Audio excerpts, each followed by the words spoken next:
வணக்கம். இது ரூபவாகினியின் செய்திகள். நான் ராதிகா வின்சன். நான் ஏசிஎம் ஹலீலுர் ரஹ்மான். முதலில் தலைப்புச் செய்திகளை பார்ப்போம். அதிகாரத்தின் மூலம் அல்லது பணப்பலத்தின் மூலம் சிறந்ததோர் எதிர்கால சந்ததியினரை கட்டியெழுப்ப முடியாது என்று ஜனாதிபதி தெரிவிப்பு. கண்டி வைத்தியசாலையின் புதிய 4 மாடி சத்திர சிகிச்சை கட்டடம் ஜனாதிபதியினால் திறந்து வைப்பு.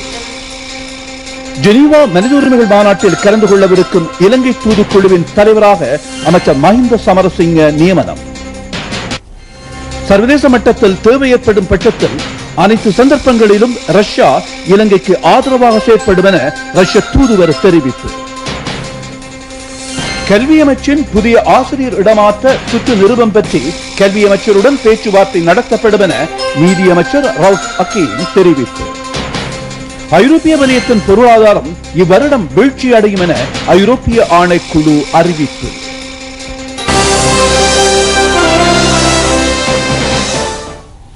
இனி விரிவான செய்திகள். கண்டி வைத்தியசாலையின் புதிய 4 மாடி சத்திர சிகிச்சை கட்டடம் மக்களின் பாவனைக்கு திறந்து வைக்கப்பட்டுள்ளது. ஜனாதிபதி மஹிந்த ராஜபக்ஷ இதனை இன்று திறந்து வைத்தார். கண்டி போதனா வைத்தியசாலை இந்த நாட்டின் 2வது தேசிய வைத்தியசாலையாக அபிவிருத்தி செய்யப்படுகிறது. புதிய கட்டடத்தில் 8 சத்திர சிகிச்சை கூடங்கள் அமைந்துள்ளன. இதற்கு 30 கோடி ரூபாய் செலவிடப்பட்டது. சுகாதார அமைச்சின் 5 ஆண்டு அபிவிருத்தி திட்டத்தின் கீழ் மேற்கொள்ளப்படும் 3வது கருத்திட்டம் இதுவாகும். இந்த நிகழ்வில் அமைச்சர்கள் மைத்திரிபால சிறிசேன, கெஹலி அமுக்வெல, மத்திய மாகாண முதலமைச்சர் சரத் ஏக்கநாயக்க, பிரதி அமைச்சர் லலித் திசாநாயக்க, சுகாதார அமைச்சின் உயர் அதிகாரிகள் ஆகியோர் கலந்து கொண்டனர்.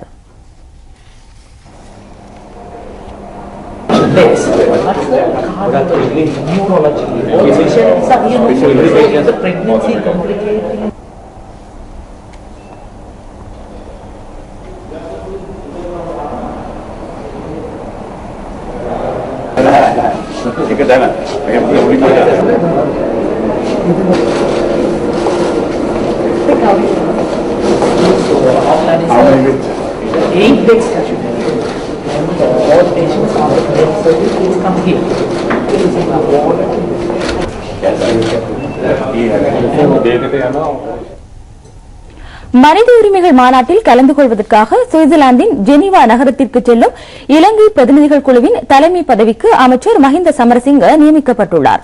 ஜனாதிபதி மஹிந்த ராஜபக்சவினால் இந்த நியமனம் வழங்கப்பட்டுள்ளது. ஜெனீவா மனித உரிமைகள் பேரவையின் 22வது கூட்டத்தொடர் எதிர்வரும் 25ஆம் தேதி முதல் மார்ச் மாதம் 22ஆம் தேதி வரை நடைபெறவுள்ளது. எதிர்வரும் 27ஆம் தேதி இலங்கை நேரப்படி மாலை 4:20 அளவில் அமைச்சர் மஹிந்த சமரசிங்க மாநாட்டில் உரையாற்றவுள்ளார். கடந்த வருடம் மனித உரிமைகளை பாதுகாப்பது தொடர்பாக இலங்கை அடைந்துள்ள முன்னேற்றம் பற்றியும், கற்றுக்கொண்ட பாடங்கள் மற்றும் நல்லிணக்க ஆணைக்குழு அடைந்துள்ள முன்னேற்றம் குறித்தும் பேரவையின் அங்கத்துவ நாடுகளுக்கு தெளிவுபடுத்தப்பட உள்ளது. அமைச்சர் மஹிந்த சமரசிங்க தலைமையிலான குழுவினர் எதிர்வரும் திங்கட்கிழமை ஜெனீவா புறப்பட உள்ளனர். சர்வதேச மட்டத்தில் தேவை ஏற்படும் அனைத்து சந்தர்ப்பங்களிலும் ரஷ்யா இலங்கைக்கு ஆதரவாக செயல்பட்டு வந்துள்ளதாக இலங்கையில் உள்ள ரஷ்ய தூதுவர் அலெக்சாண்டர் கர்சாவா தெரிவித்துள்ளார்.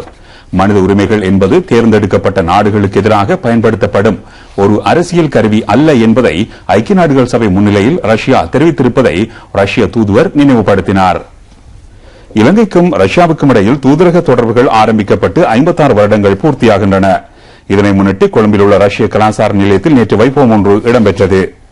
அங்கு உரை நிகழ்த்திய ரஷ்ய தூதுவர் அலெக்சாண்டர் கர்சாவா ஐக்கிய நாடுகள் மனித உரிமைகள் சபை கூட்டத்தில் பெரும் சவால்களுக்கு முகம் கொடுப்பதில் இலங்கைக்கு ரஷ்யா உதவும் என்று குறிப்பிட்டார்.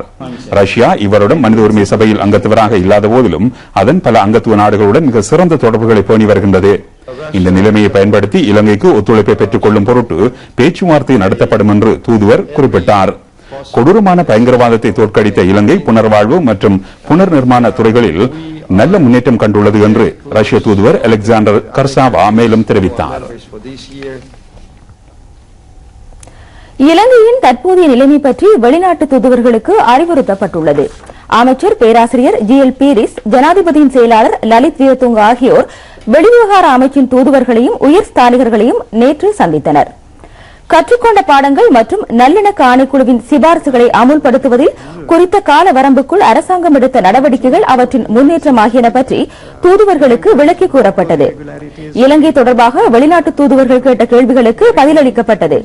பிரதி அமைச்சர் நியோமல் பெரேரா, அமைச்சின் செயலாளர் கருணாதிலக்க அமுனுகம் ஆகியோரும் இந்த பேச்சுவார்த்தையில் கலந்து கொண்டனர். So these are some of the points that we would like to document to you, where it is indicated what progress we have made in regard to the plan of action. கல்வி அமைச்சினால் அறிமுகப்படுத்தப்பட உள்ள புதிய ஆசிரியர் இடமாற்ற சுற்று நிறுவத்தின் மூலம் சிறு எண்ணிக்கையிலானவர்களை பிரதிநிதித்துவப்படுத்தும் ஆசிரியர் சங்கங்களுக்கு ஏற்படும் அநீதி தொடர்பாக கல்வி அமைச்சருடன் பேச்சுவார்த்தை நடத்துவதற்கு நடவடிக்கை மேற்கொள்ளப்படும் என்று நீதியமைச்சர் ரவுஃப் ஹக்கீம் தெரிவித்துள்ளார். அகில இலங்கை ஐக்கிய ஆசிரியர் சங்கம், ஐக்கிய தமிழ் ஆசிரியர் சங்கம், அகில இஸ்லாமிய ஆசிரியர் சங்கம் ஆகிய சங்கங்களின் பிரதிநிதிகள் அமைச்சர் ரவுஃப் ஹக்கீமை நீதியமைச்சர் சந்தித்து கலந்துரையாடிய போதே அமைச்சர் இந்த விடயத்தை குறிப்பிட்டார். இதுவரை காலமும் நடைமுறையில் இருந்து வரும் தொழிற்சங்க கட்டளை சட்டம், தாபனக்கோவை என்பனவற்றுக்கு அமைவாக நடைமுறையில் இருந்து வரும் இடமாற்ற முறையில் மாற்றங்கள் மேற்கொள்ளப்படுவதனால் சிறிய ஆசிரியர் சங்கங்கள், சிறிய அரசியல் கட்சிகளின் கீழான ஆசிரியர் சங்கங்கள் ஆகியவற்றில் அங்கத்துவம் வகிக்கும் ஆசிரியர்களுக்கு அநீதி இழைக்கும் நிலைமை ஏற்படும் என்று தொழிற்சங்க பிரதிநிதிகள் அமைச்சரிடம் சுட்டிக்காட்டினர்.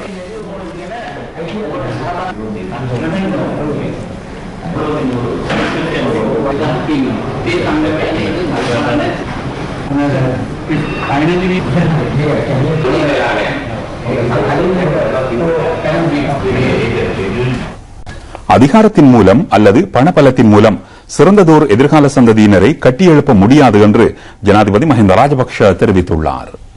பெருமளவு பணத்தை செலவிடுவதற்கு பதிலாக பெற்றோர்கள் தமது பிள்ளைகளுக்கென சில மணித்தியாலங்களை செலவிட வேண்டும். இது பிள்ளைகளுக்கு மாத்திரமல்ல, நாட்டுக்கு செய்யும் ஒரு அர்ப்பணிப்பாகும் என்று கண்டி திருத்துவ கல்லூரியின் வருடாந்த பரிசளிப்பு விழாவில் இன்று உரையாற்றுகையில் குறிப்பிட்டார். நாட்டை கட்டியெழுப்புவதாயின் பிள்ளைகளுக்கு முழுமையான அன்பும் ஆதரவும் கிடைக்க வேண்டும். செயல்முறையில் நல்ல பழக்க வழக்கங்களை கற்றுக் கொடுப்பதன் மூலம் பிள்ளைகளின் மனங்களில் மனிதாபிமானத்தை வளர்க்க முடியும் என்று ஜனாதிபதி சுட்டிக்காட்டினார்.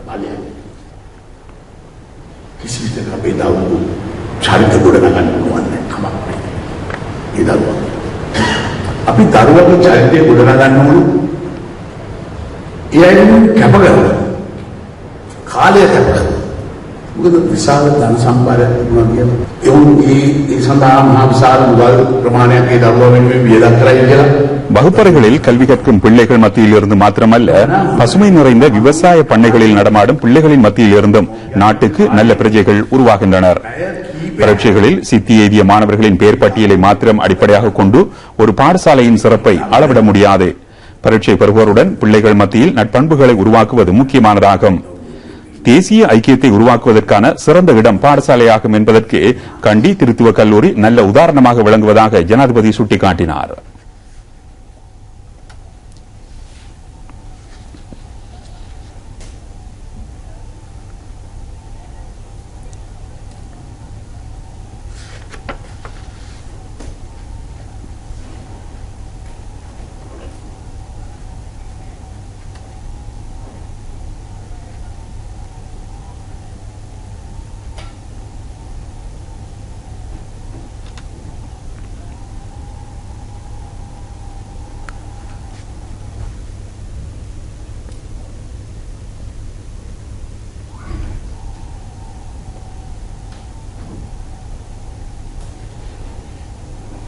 ஜனாதிபதியின் வருகையை முன்னிட்டு விசேட ஞாபகார்த்த சின்னம் ஒன்றும் வழங்கப்பட்டது. திருத்துவ கல்லூரியின் நிர்வாக சபை தலைவரான குருநாகல் அதிமேற்றாணியார், வணக்கத்திற்குரிய பிரான்சிஸ் ஆண்டகை மற்றும் மக்கள் பிரதிநிதிகள் இந்நிகழ்வில் கலந்து கொண்டனர். இந்த நிகழ்வில் ஜனாதிபதி தமிழ் மொழியில் உரை நிகழ்த்தினார். அவர் தொடர்ந்தும் உரையாற்றுகையில்,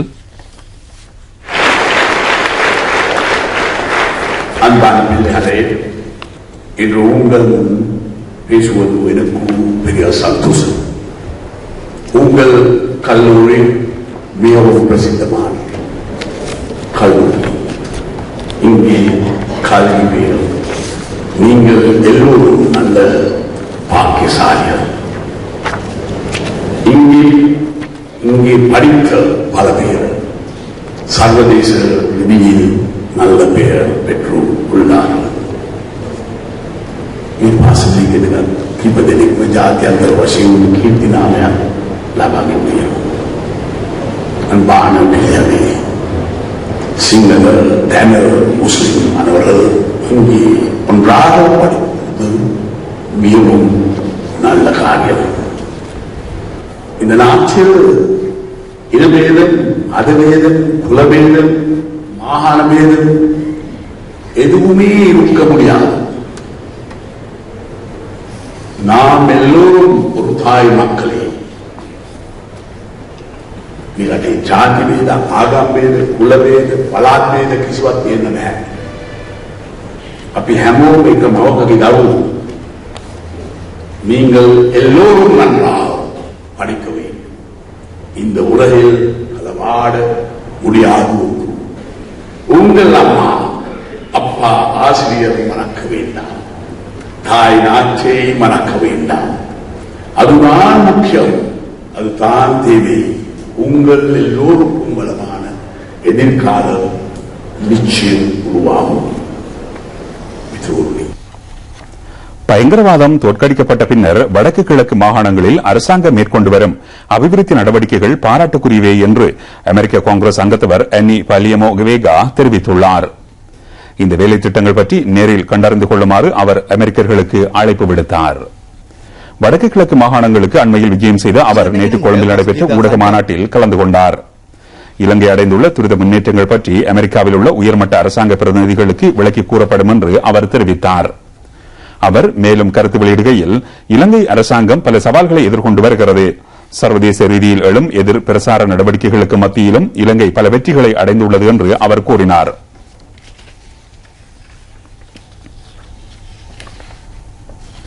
யுத்தத்தினால் இன்னல்களுக்குள்ளான மக்களின் வாழ்க்கை நிலையை வழமைக்கு கொண்டு வருவதில் இலங்கை அரசாங்கம் ஏனைய நாடுகளை விட முன்னணியில் இருப்பதாக அவர் கூறினார். அவர் மேலும் இதுபற்றி குறிப்பிடுகையில், 30 வருட யுத்தத்தின் பின்னர் வடக்கு கிழக்கு மாகாணங்களில் வழமை நிலையை ஏற்படுத்துவது ஒரு சவாலாகும். இடம்பெயர்ந்த 2,90,000க்கும் அதிகமானோரை அரசாங்கம் மீள குடியமர்த்தியுள்ளது. 1 லட்சத்துக்கும் அதிகமான நிலக்கண்ணி வெடிகளை ராணுவத்தினர் செயலிழக்க செய்துள்ளனர் என்றும் அவர் கூறினார்.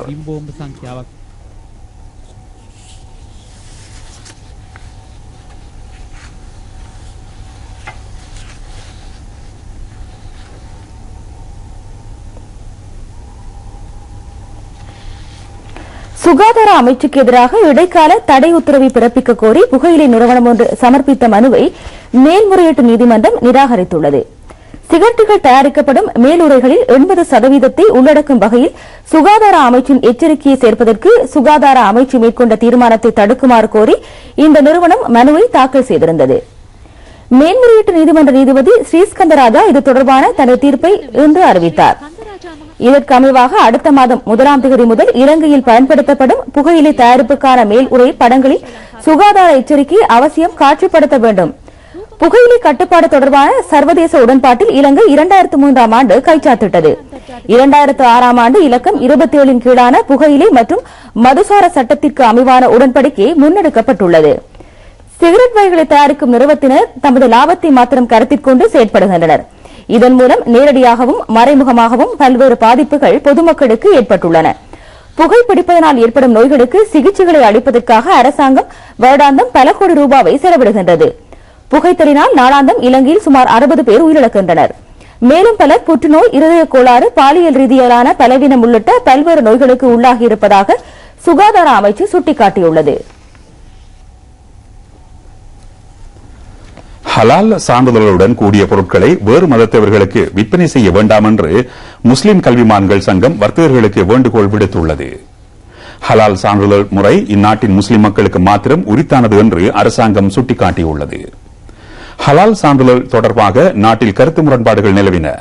இம்மாதம் 13ஆம் தேதி பாதுகாப்பு செயலாளர் கோட்டாபய ராஜபக்சவுடன் நடத்திய பேச்சுவார்த்தையின் போது இதுபற்றி விரிவாக ஆராயப்பட்டது.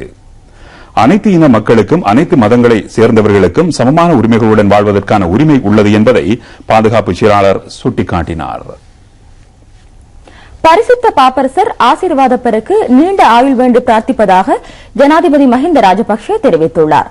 பதவியிலிருந்து விலகப் போவதாக அறிவித்துள்ள பரிசுத்த பாப்பரசருக்கு இலங்கை வாழ் கத்தோலிக்கர்கள் உள்ளடங்கிய அனைத்து மக்களும் நல்ல தேக ஆரோக்கியமும் நீண்ட ஆயுளும் கிட்ட வேண்டும் என பிரார்த்திப்பதாக ஜனாதிபதி பரிசுத்த பாப்பரசருக்கு அனுப்பி வைத்துள்ள வாழ்த்துச் செய்தியில் குறிப்பிட்டுள்ளார்.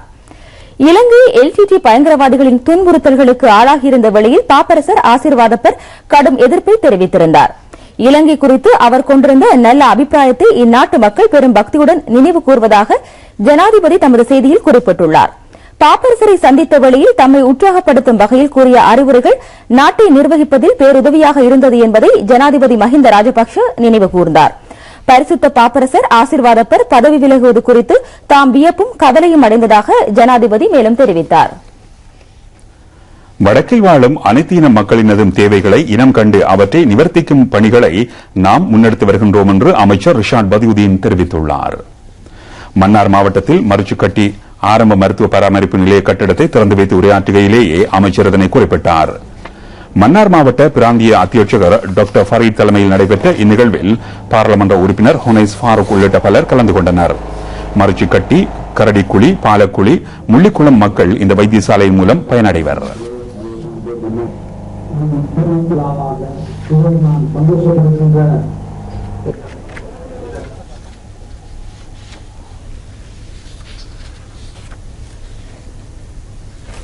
அம்பாறை நாவிதன்வெளி பிரதேச செயலாளர் பிரிவில் வசிக்கும் வறிய குடும்பத்திற்கென இலங்கை ராணுவம் வீடொன்றை நிர்மாணித்துக் கொடுக்க உள்ளது.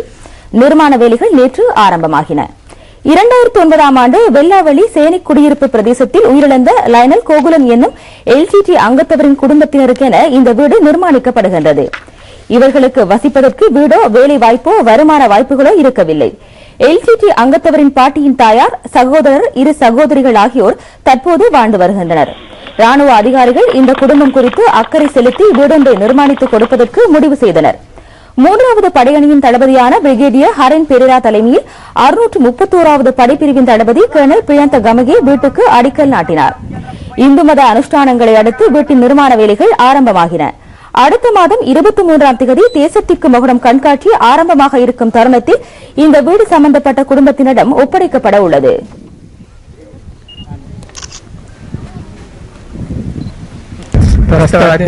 கிராமவாசி ஒருவர் கருத்து வெளியிடுகையில் உயிரிழந்த பயங்கரவாதி ஒருவரின் குடும்பத்திற்கு இந்த வீடு கட்டிக் கொடுக்கப்பட உள்ளது. இத்திட்டத்திற்கு உதவும் அனைவருக்கும் எமது கிராமத்தின் மக்கள் சார்பில் நன்றியை தெரிவித்துக் கொள்ள விரும்புகிறேன். மூதாட்டியார் ஒருவர் கருத்து வெளியிடுகையில் அனைவரும் எனக்கு உதவினார்கள், எனக்கு மிகவும் மகிழ்ச்சியாக உள்ளது, மிக்க நன்றி என்று கூறினார்.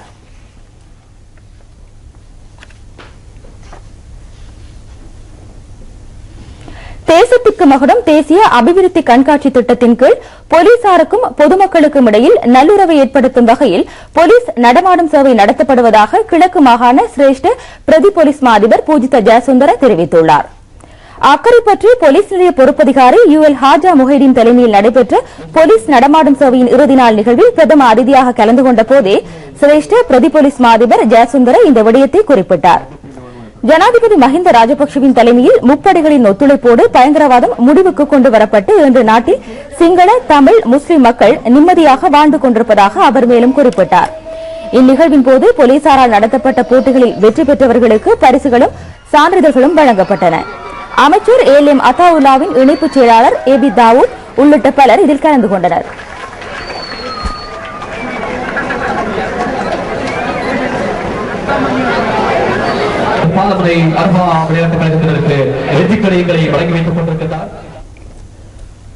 பாதுகாப்பு அமைச்சின் செயலாளர் கோட்டாபய ராஜபக்சவின் வழிகாட்டலின் கீழ் வடக்கு கிழக்கு மாகாணங்களில் கடமை புரியும் போலீசாருக்கு தமிழ் மொழி டிப்ளோமா பாடநெறி கற்பிக்கும் நடவடிக்கை மேற்கொள்ளப்பட்டுள்ளது. சீனன்குடா போலீஸ் நிலையத்திலும் இவ்வாறான பயிற்சி நெறி ஆரம்பிக்கப்பட்டுள்ளது. இது தொடர்பான நிகழ்வில் பிரதம அதிதியாக உதவி போலீஸ் அத்தியட்சகர் விதுர ஜெயசிங்க கலந்து கொண்டார். சீனன்குடா போலீஸ் பொறுப்பதிகாரி அபிரத்ன பண்டார நிகழ்வுக்கு தலைமை தாங்கினார். இப்பாடநெறியில் 118 போலீசார் பங்கு பெற்றுள்ளனர்.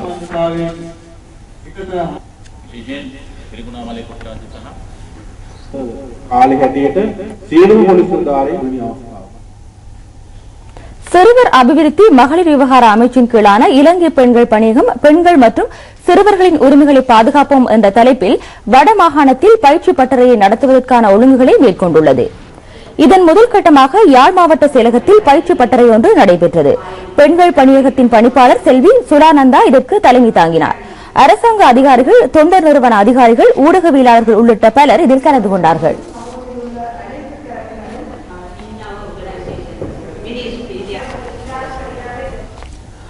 குவைத்தின் 52வது சுதந்திர தினத்தையும் சதாம் ஹுசைனின் ஆக்கிரமிப்பிலிருந்து குவைத் விடுவிக்கப்பட்ட 22 வருட நிறைவையும் குறிக்கும் வகையில் இலங்கையில் உள்ள குவைத் தூதரகம் நேற்று மாலை வைபவம் ஒன்றை ஏற்பாடு செய்திருந்தது. இலங்கையில் உள்ள குவைத் தூதுவர் யாக்கூப் YAA அலாத்திஹி தலைமையில் நடைபெற்ற இந்த நிகழ்ச்சியில் இலங்கை அரசாங்கத்தின் சார்பில் வெளிநாட்டு வேலைவாய்ப்பு அமைச்சர் திலான் பெரேரா மற்றும் பல அமைச்சர்கள், பாராளுமன்ற அங்கத்தவர்கள், உயர் அதிகாரிகள், வர்த்தக சமூக பிரதிநிதிகள், ஊடகவியலாளர்கள், இலங்கையில் உள்ள வெளிநாட்டு ராஜதந்திரிகள் ஆகியோர் கலந்து கொண்டனர்.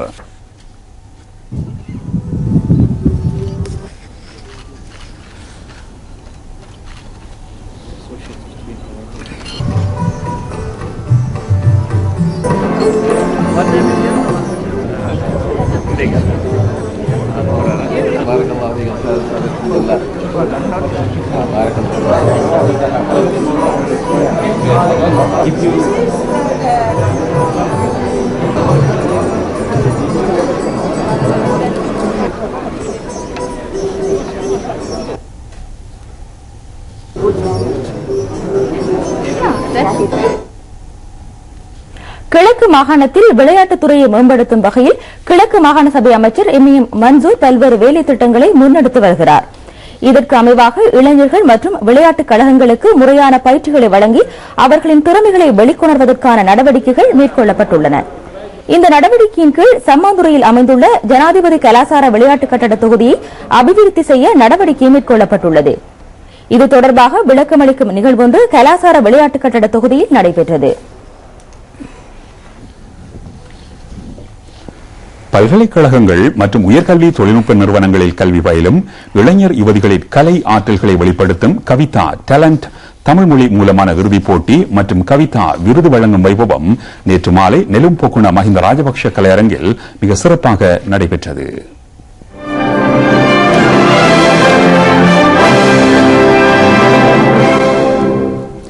ஜனாதிபதி மஹிந்த ராஜபக்ஷவின் தொலைநோக்கு சிந்தனைக்கு அமைவான திட்டத்தின் கீழான இந்நிகழ்ச்சி உயர்கல்வி அமைச்சர் SB திசாநாயக்க தலைமையில் இடம்பெற்றது. பிரதம அதிதியாக அமைச்சர் டக்ளஸ் தேவானந்தா இந்நிகழ்வில் கலந்து கொண்டார். பல்வேறு கலை அம்சங்களை கொண்டு மிகவும் சிறப்பான முறையில் நடைபெற்ற இந்நிகழ்வில் பிரதி அமைச்சர் நந்திமித்ர ஏகநாயக்க, ரூபவாகினி கூட்டுத்தாபன தலைவர் மகான் சமரநாயக்க, பல்வேறு அரசியல் பிரமுகர்கள், கலைஞர்கள், பல்கலைக்கழக விரிவுரையாளர்கள் உட்பட ஏராளமானோர் கலந்து கொண்டனர். நிகழ்வின் இறுதியில் அமைச்சர்களால் பரிசுகள் வழங்கி வைக்கப்பட்டன. இளைஞர் யுவதிகளின் கலை நிகழ்ச்சிகள் பல இடம்பெற்றன. பெரும் எண்ணிக்கையிலானோர் நிகழ்வில் கலந்து கொண்டனர். இந்நிகழ்ச்சிக்கு ரூபவாகினி கூட்டுத்தாபனம் அனுசரணை வழங்கியதுடன் கவிதா டேலண்ட் கலை நிகழ்ச்சி நேற்று மாலை எமது நேத்ரா அலைவரிசையில் நேரடியாக ஒளிபரப்பு செய்யப்பட்டமை குறிப்பிடத்தக்கது.